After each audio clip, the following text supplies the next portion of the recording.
I thank God for changing my genotype from AS to AA. I'm an evidence of the liberation mandate, even when the doctors gave up on me, but God did not give up on me.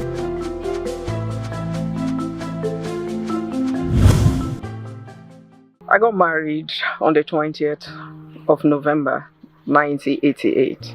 By 1989, I became pregnant, and on this fateful day, I went to the bathroom to take my bath. The baby came out, and that was the end of that pregnancy. In 1991, I got pregnant again, and we discovered that the pregnancy was a set of twins. At some months into the pregnancy, we discovered that the pregnancy was ectopic. The one that was outside the womb was developing. The one in the womb was not actually developing well. I had to undergo a CS because they discovered that there was also a cyst at the same time and a tumor with the one in the womb. At the time the surgery was eventually carried out, it was a very serious one. I think I went into coma. When I came out of coma, my friend told me that all this while, after the surgery, I went into coma. While in coma, sometimes I would just come out and I would just start declaring. I would come out worshiping and declare that I would not die, but live, that God has promised me a life of 80 and I had not gotten to half of it. Then I'll go back to coma. That it was something even the doctor did not understand. We spent a month in the hospital before I was discharged to go back home. While trusting God still for the fruit of the womb, on divine instruction, 1994, we relocated from the north down to Lagos. Then my husband's cousin invited us for the Breakthrough Summit there in Rajoba. I attended the Breakthrough Summit, then the anointing service on a Saturday morning. All through the summit, the word I was hearing was like, I've never heard the Bible being preached like that, coming from a Muslim background before I gave my life to Christ. At the end of the day, I go home, I told my husband, I said, Winners is my church. And he told me everything he does is on divine instruction until he receives instruction to join Winners. That is when he can join. If I feel I am free, my spirit is free worshiping there, I should go ahead. So at the time, he also received confirmation. He joined me and we started coming to Winners together. Unlike before in the north, the anxiety, the trouble that I had, they all ceased. I became confident because the word I've been holding, it said, when I serve God, God will bless my bread and my water, and He will make me fruitful. That word became real to me. I had to join the sanctuary keeping. I joined the ushering at the same time. By 1995, one of my aunts insisted that we see a doctor for fertility treatment. When we went there, we were placed on fertility treatment. And instead of the fertility drugs to make me pregnant, I came with fibroid. And the fibroid was so big, everybody believed I was pregnant. At the time, when I sit, I'm not able to stand because of the pains. And if I'm standing, I am not able to sit.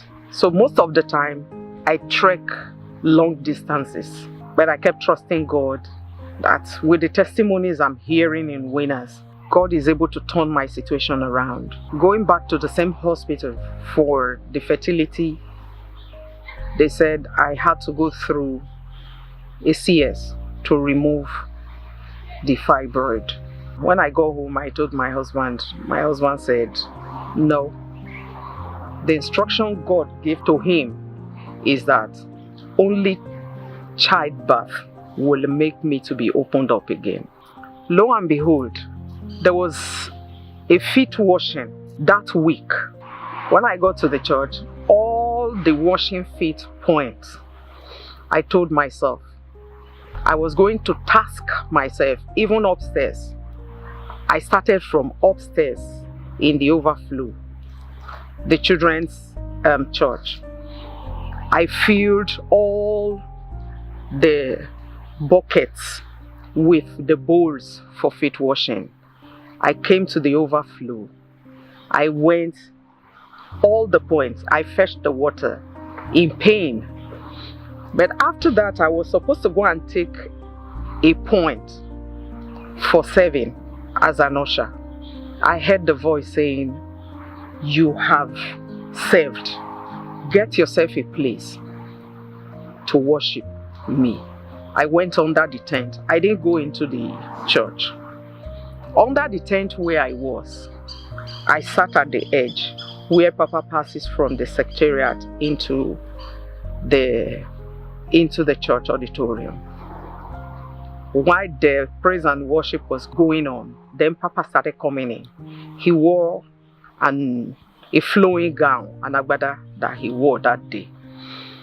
And where I was, the flap of the agbada touched me and I felt kind of a chill run down me. After that, I discovered the skirt I wore was now sagging on me. My mind was not on it. So I went to an usher sister. I asked for a pin. She said she didn't have, because I was in recovery in sanctuary, recovery unit also. I went to my colleagues. I asked for pin. Somebody gave me a safety pin. I folded my skirt. I folded it. It was much. I used the pin. This time I had not known what had happened. After the feet washing, I discovered that my skirt was still dropping the more. My sister-in-law living with us had come from home to meet me in the church. At the time we got home, she looked at me and said, "Sister, what happened to your pregnancy? What happened to your baby?" That was when I looked at myself. I burst into tears. I started crying and I started rolling. That actually God is closer than the clothes that I'm wearing. There was no pain, there was no surgery, there was no bleeding. God took the fibroid of the size of 7 months pregnancy. How he did it, I don't know. In 1996, there was this pressure from everywhere, from my home front, from my husband's front. They didn't understand what we're going through because we refused to talk to anybody but to talk to God. After that, we were introduced to IVF. When IVF just started in Nigeria, it was a fortune. In fact, God saved my life. I was like a guinea pig for experiment. It was painful. We got an invite to come to Kenya. That the success rate of IVF then there was 90%. Lo and behold, we prayed about it and we got a confirmation to go. After the doctor has taken me through the process, I began to calm down. At the end of the day, we ran some series of tests and the process started. I had the first IVF. It went successful, but after 2 months, we lost it. While in Nairobi, I spent 4 years there. I had altogether 7 sessions of IVF. And each one was successful. At 2 months, 3 months, that was the farthest we went in some. But there was this particular one, which was a set of twins. I think at 4 months, I went for this scan again. The sacs in the womb became empty. In 2011, Papa came for submit to Kenya. I was privileged to be among those that attended to Papa. The cooking, the serving, and on that fateful last night, he was giving raw juice and came towards the kitchen and said, "Let everyone trusting God for the fruit of the womb among you come out." And he said, it's not that you are standing for somebody, nor your child, nor your sister. You are the one to come out. I came out. He filled the glass and gave everybody. He was the one that gave us just a sip. And he said, go forth and come back with your testimony. And faithful God, the next IVF I did after that was successful again. And we discovered the first scan, it was a triplet. By 4 months, triplets became twins. By 6 months plus, twins became one. And 8 months going on 9, I began to have electric shock. My fingers have doubled in size, and my palm, it's like 3 in 1 on each hand. So I called. This time around, we're using another gynae. He said, Charity, calm down. When I got to the hospital, the doctor said, I just want to be sure that this baby is alright. The heartbeat was okay. Everything about him was okay. But my BP had shot up. At the end of the day, I was